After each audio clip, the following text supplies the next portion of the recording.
The house sits just far enough from the road that you don't notice it right away. It's down a narrow drive with bare trees. The winter grass was pressed by flat frost. Behind it, the marsh stretches out toward the water, dark and silent, absorbing sound the way snow absorbs footsteps. Inside the house, a woman tucks in her 2-year-old daughter and tells her goodnight. She kisses her forehead and quietly shuts the door behind her. Then she heads to the living room to wind down before she goes to bed herself. But by morning, her whole town would be forever changed by the events that unfold next. Welcome back to Legends May Live, where we explore the strange, the mysterious, and the eerie. Before we get into today's episode, just a quick note. We do our best to stick to the facts, but sometimes accounts conflict or details get mixed up over time, so just take it as entertainment. And as for the people in the story, many of the names have been changed to protect their identities.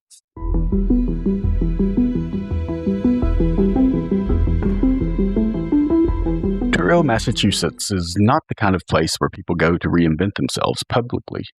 It's more of a place they go to be left alone. In the winter, the town's basically shut down. Tourists leave, shops slow to a crawl, and the air smells like salt and cold wood. In 1990, Krista Worthington left her life as a fashion writer in New York in hopes of disappearing in Truro.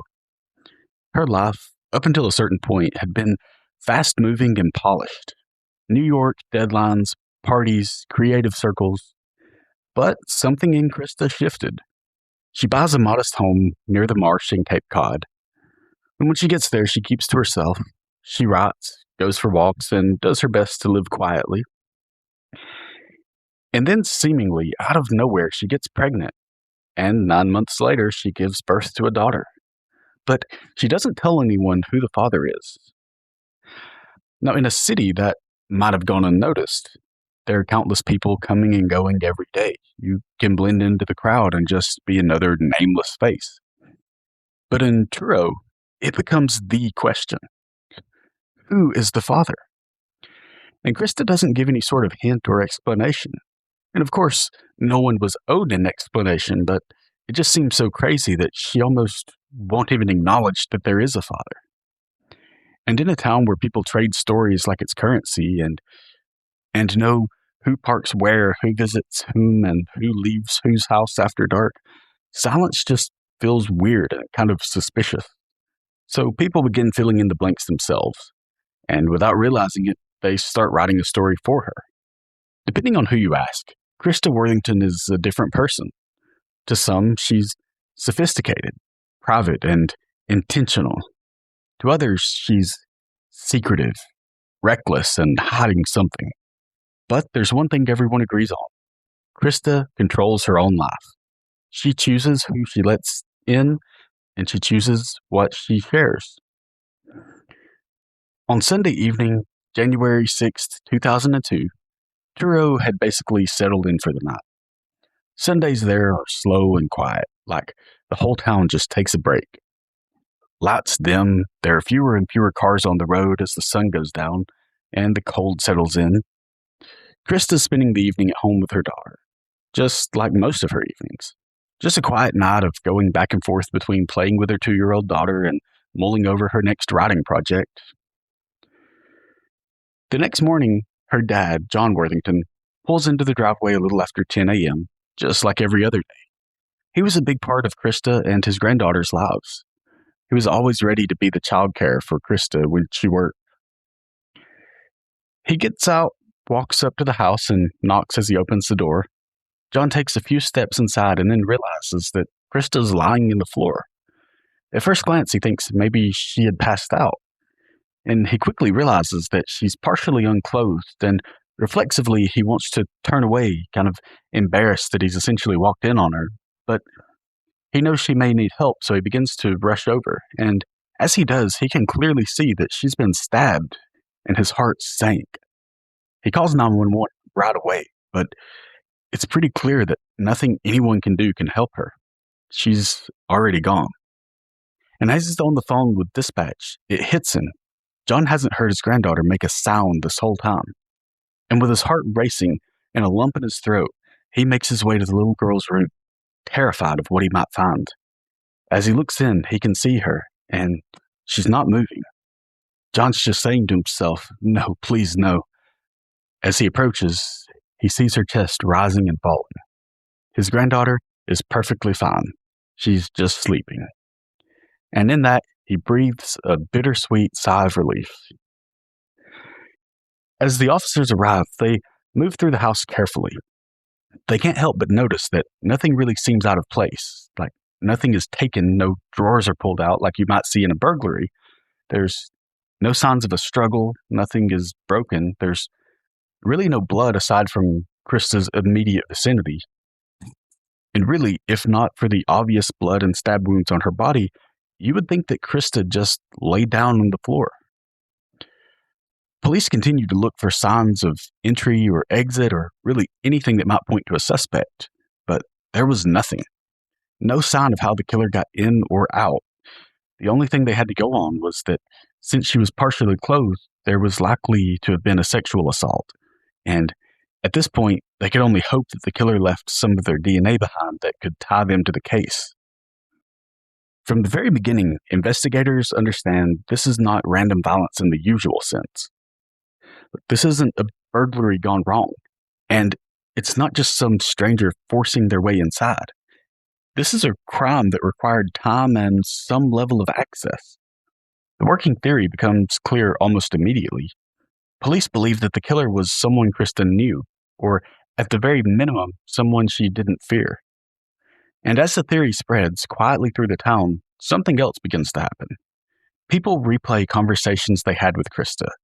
They remember small details, like a glance, a hesitation, things Krista did share, and even more so, the things that she didn't. Every unanswered question from Krista's life suddenly feels urgent. And by the end of that first day, Truro isn't just mourning the loss of one of their citizens, it's watching itself. The people of Truro begin putting everything under a microscope. They toss around rumors as well as facts. They start looking at one another with suspicion. If the killer didn't break in, then were they invited in? If so, then could it be one of the neighbors? People begin replaying Krista's life in reverse. Who visited the house? Who knew her schedule? Who knew she was alone that night? But every answer creates more questions. Krista was a single mother. Her daughter's father had never been publicly named. That fact became more and more of a topic of conversation. Police conduct interviews carefully and quietly. They speak to men Krista knew socially, men she interacted with casually, men that she had been seen with even briefly. And some cooperate immediately, while others lawyer up. One man leaves town not long after, another becomes withdrawn, avoiding public places altogether. The initial interviews were like throwing darts blindfolded. There weren't really any good leads, so police began questioning everyone. One of the first people they bring in is Christopher McGowan. He's a sanitation worker that ran Christina's route. He really wasn't anyone who would have had much contact with Krista other than a passing wave, but they had to start somewhere. So they asked the routine questions. Do you know Krista Worthington? Where were you Sunday night? Have you ever been inside her home? And McCowan answers plainly. Yes, he's been on her property for work. He knew her, but not personally. Like, they would recognize each other, but that was about the extent. And he was home Sunday night. And with nothing noteworthy coming out of this, police send him on his way, sighing at the dozens of nearly identical interviews they still had ahead of them. And sure enough, that's how the vast majority of them went. Investigators take down a name, check them off a list, place the file back in the stack. Until finally, the investigation moves on toward people who feel more dangerous. Attention turns to Michael Timms. People lower their voices when his name comes up. Not because they're sure, but because it just seems to fit. Michael is a married man, well-respected and embedded in the town. People had noticed that he and Krista did recently have contact with one another, and Michael was someone who was just sort of in Krista's orbit. There was also the daughter with the mystery father. People wondered if perhaps Michael was better acquainted than he let on. Perhaps a wife was the reason for the secrecy around the paternity. Police took the rumors with a grain of salt, but he was certainly on their radar. They interviewed Michael at his home. He does answer questions at first, but he's very careful with what he says. But just a few questions in, and he asks for a lawyer.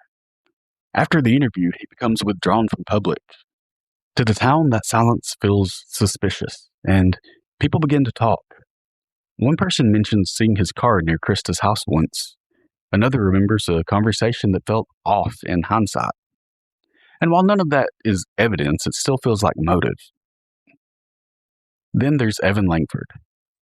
He's an artist that spends much of his time traveling. He rents short-term, peddles his art, and then moves on to the next town. He's social but not rooted in the town, and he doesn't stay long enough for anyone to really know him. People remembered seeing him at gatherings, though, and someone recalls Krista mentioning his name once, casually. Months after the murder, he leaves town. Not suddenly or dramatically, not really even unexpectedly, but once again, it did make people wonder. Nobody really knew anything about him. If Krista had known him, as it seems she may have, then it's not crazy to think that she might have let him in her home. Then maybe he tried to make a move on her and got rejected, and knowing he's leaving in a few months anyway, decided to take what he wanted by force and leave no witnesses. So with all the speculation, police track him down. They interview him, but he has a reasonable alibi, and the police have to release him. Next, there was Robert Harold. He was a man with power. He didn't speak loudly, and he didn't explain himself because he didn't need to. Robert had money and connections. And though his life looked orderly from the outside, after Krista was found dead, people began to ask questions they never would have asked out loud before. If someone could make a problem disappear, wouldn't it be someone like him? Robert had crossed paths with Krista socially, nothing dramatic or especially memorable, but they did meet. And after the murder, these small overlaps suddenly felt important, like they were too coincidental. Because not long after the murder, Robert left town. When police questioned Robert, it did turn out that the trip was one planned well in advance, not some spur-of-the-moment escape. They checked timelines, verified movements, but nothing tied him to Krista's house or placed him in that area that night. Finally, there was Thomas King. Thomas King didn't stand out at all, and in some respects, that made people wonder. Did he kill Krista thinking that he could just fade into the crowd? That would be a giant leap, except that Thomas had spent a good bit of time with Krista. He had been inside her home to visit her before, and when police said that there was no forced entry, immediately it seemed like the killer had to be someone she trusted. And suddenly people replayed memories of Thomas with a different lens. What if Thomas had developed feelings for Krista? He went to her house that night for a casual visit and confessed how he felt. Maybe Krista didn't feel the same way, and embarrassment or hurt feelings led to the murder. After all, stabbings typically indicate some closeness in the relationship, and so many wounds make it seem like it could have been a crime of passion. The fact that Krista was partially undressed just adds fuel to this idea. Police interviewed him. They felt strongly that this could be the lead they were waiting for. He answered all the questions consistently, though. There was no backpedaling, stumbling over his stories, or anything like that. Also, there was no evidence of fixation. He didn't seem to be obsessed with Krista. Police couldn't place him at the scene that night either, and they were struggling to find a motive. So, just as with the other suspects, they had to let Thomas go. Speculation moves faster than police interviews. Some believe Krista was involved with Michael, and it was all about an affair. Others pointed the finger at Robert, making a problem disappear, saying Krista knew something that she shouldn't. A few insisted that it had to be Evan, taking advantage of his ability to move in and out of towns. Still others swear it had to be Thomas. Everyone had someone they thought must be the killer, and because of that, the town begins to fracture among invisible lines. People stop making eye contact in the grocery stores. People lower their voices mid-conversation when someone new walks in. Cars parked outside the wrong houses are noticed. Phone calls are interpreted and scrutinized. Silences are picked apart. Everyone is watching everyone else because no one knows where the danger actually came from. And while police continued working quietly behind the scenes, the damage just accumulates. Reputations are stained without charges. Friendships are torn apart under implications. Marriages strained beneath unspoken accusations. This really took its toll on Truro, and this went on for years. As time passes by and the seasons changed with no progress in the case, the murder of Krista Worthington begins to fade from headlines without ever truly leaving the town. The investigation never officially stops, but it does slow down as the leads dry up and interviews circle back on themselves. The same names are revisited again and again without really getting anywhere. Police have evidence, and the killer did leave behind DNA, but at the time, even that wasn't enough. The profile they were able to gather from the DNA was a partial, and the databases are limited, and unfortunately, there's no match. So the most powerful piece in the case, the one thing that could answer everything, is sealed away and labeled inconclusive. And with that, the case drifts. For Krista's family, there is no drifting. There's only waiting. Her daughter grows older, old enough to feel the absence. Birthdays come and go without her mother there to watch her blow out candles. Holidays pass without explanation of why someone took her mother away. A life continues without its center. Some suspects remain suspects only in memory. Others carry the weight of implication long after police interest fades. A few residents consider leaving town entirely, not because they were guilty, but because they were tired of being looked at like they were.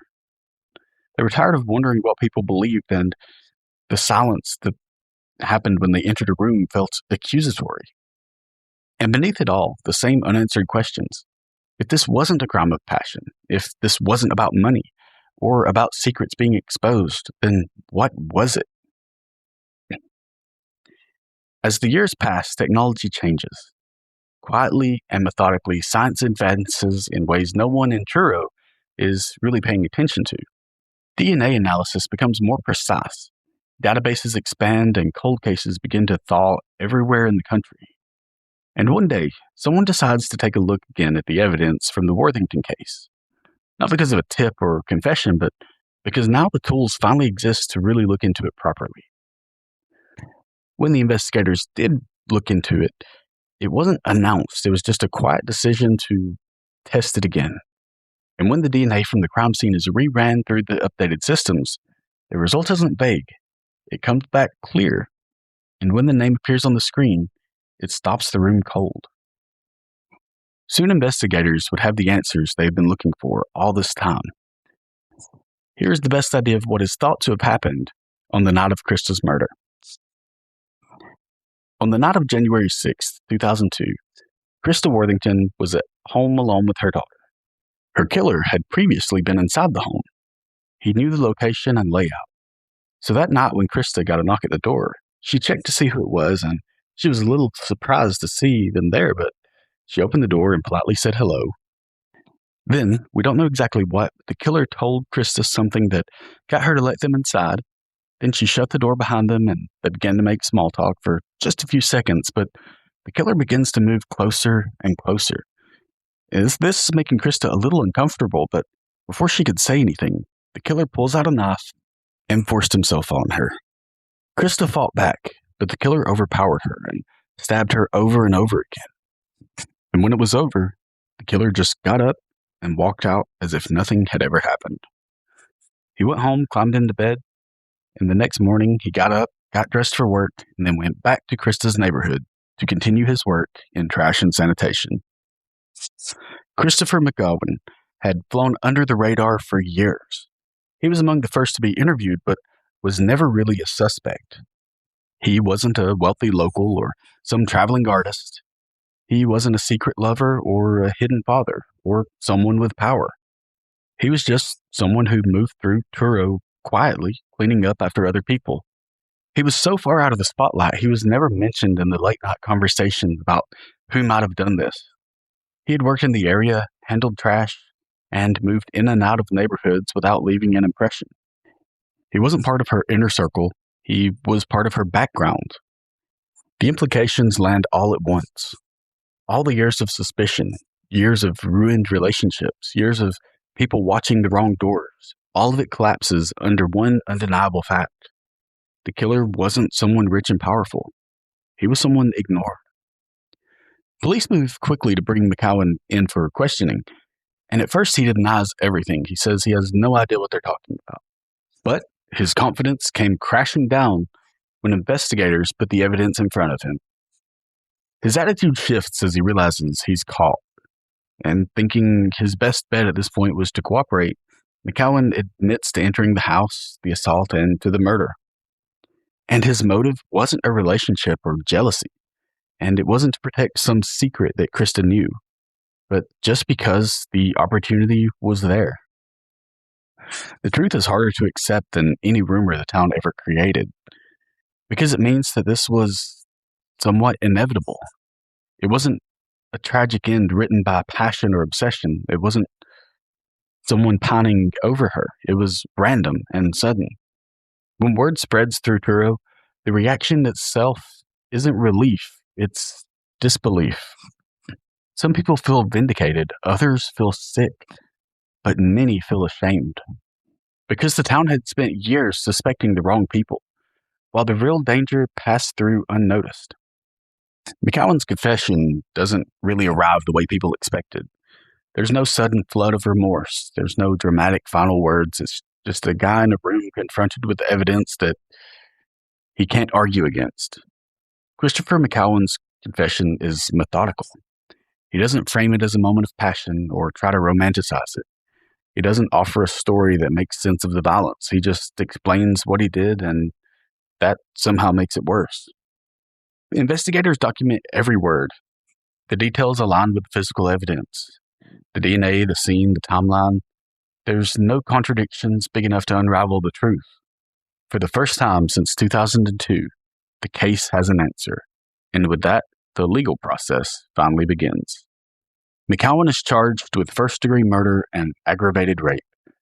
When the verdict is delivered, it's fast. Guilty on all counts. McCowan is sentenced to life in prison without the possibility of parole. For Krista Worthington's family, though, the verdict brings answers but not restoration. Her daughter will never know her mother as anything other than absence. No sentence can change that. And for Truro, justice arrives carrying an uncomfortable truth that the town was wrong. People who had lived under suspicion for years were never formally exonerated. The damage done by rumor doesn't reverse itself when the truth emerges. McCowan had devastated a family and broken a town. The house by the marsh is still there.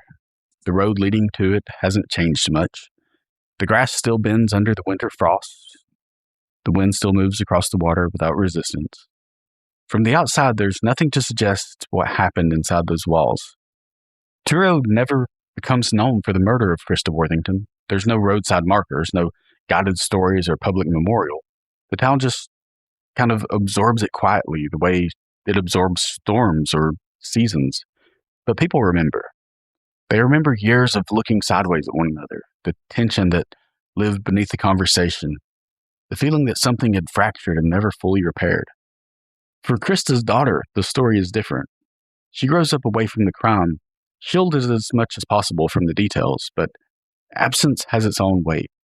A mother remembered through photographs, through secondhand stories, through a life that ended before it could explain itself. No verdict can fill that space. That's it for today's episode. If you enjoyed the story, please remember to like, follow, and share it with a friend. Until next time, stay safe and be vigilant. This is Legends May Live.